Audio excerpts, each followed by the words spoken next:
மாணவர்களே வணக்கம். x, x plus 5, x plus 10, x plus 15, x plus 20 இவற்றின் சராசரி 15 எனில் x இன் மதிப்பு காண்க அப்படின்னு வந்து கொடுத்திருக்காங்க. இதை வந்து நம்ம எப்படி வந்து ஷார்ட்கட் மெத்தட்ல வந்து போடணும்னு பார்க்கலாம். அதாவது நாம ரெகுலர் மெத்தட்ல போட்டோம்னா என்ன பண்ணுவோம் அப்படின்னா இது எல்லாத்தையும் கூட்டி மொத்தம் எத்தனை நம்பர் கொடுத்திருக்காங்களோ அதால வந்து வகுத்தோம்னா நம்மளுக்கு வந்து என்ன பண்ணும்னா சராசரி வந்து கிடைக்கும். ஆனா இதை வந்து நம்ம அப்படி போட தேவையில்லை. ஷார்ட்கட்ல போடும்போது நல்லா கவனிங்க. கொடுத்திருக்கிற நம்பரை பாருங்க x plus 5 இப்படியே வந்து போகும்போது என்ன இருக்கு அப்படின்னா டிஃபரண்ட் வந்து ஒரே மாதிரி இருக்கு. அது மட்டும் இல்லாம எண்ணிக்கை வந்து ஒற்றைப்படையில இருந்துச்சுன்னா சென்டர்ல இருக்கக்கூடிய நம்பர் தான் என்னவா வரும் அப்படின்னா சராசரியா வரும். அப்ப x plus 10 தான் வந்து என்ன வரும் அப்படின்னா சராசரி. அப்போ x plus 10 ஈக்குவல் டு இதனுடைய சராசரி மதிப்பு கொடுத்திருக்காங்க எவ்வளவு அப்படின்னா 15.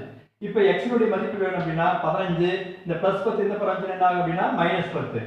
அப்ப x ஈக்குவல் டு 15 ல இருந்து 10 கழிச்சா எவ்வளவு அப்படின்னா 5. இது வந்து நமக்கு ஈஸியான